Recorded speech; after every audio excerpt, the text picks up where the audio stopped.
भारतीय रियासत महाराष्ट्र की असेंबली में मराठा तबके के लिए 16% रिजर्वेशन मंजूर किए जाने का मुस्लिम तबके ने न सिर्फ इस्तकबाल किया है, बल्कि इसी तर्ज पर मुसलमानों को भी तहफ़्फ़ुज़ात फराहम करने का मुतालबा किया है। मराठा समाज को जो रिजर्वेशन दिए हैं उनका स्वागत करेंगे, इसलिए कि पहले भी हमने कहा था कि मराठा समाज को रिजर्वेशन देने में कोई हरकत नहीं देना चाहिए।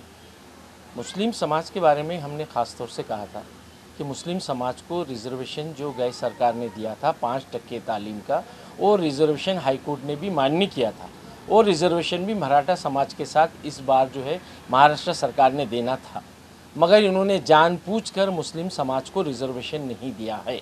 सन 2005 में मंजर आम पर आने वाली सचर कमेटी रिपोर्ट ने भारत के मुसलमानों के लिए 5% रिजर्वेशन की सिफारिश की थी।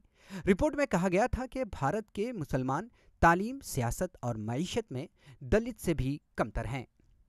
इस रिपोर्ट की बुनियाद पर भारतीय रियासत आंध्र प्रदेश, तेलंगाना और कर्नाटक में 4% तहफ़्फ़ुज़ात दिए गए, लेकिन दीगर रियासतों में अभी भी ये मुतालबा जारी है। महाराष्ट्र में मराठों को मिलने वाले रिजर्वेशन के तर्ज पर रियासत के मुसलमानों को रिजर्वेशन मिलेगा, ये देखने वाली बात होगी। आज ये सरकार दोहरा म्यार अपना रही है, सबका साथ सबका विकास की बात करती है, लेकिन मराठा समाज के साथ साथ मुसलमानों को भी रिजर्वेशन दिया जाना चाहिए था।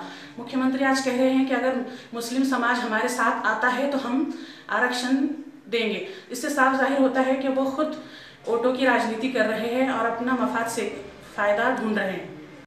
ईटीवी भारत के लिए औरंगाबाद से असरार चिश्ती की रिपोर्ट।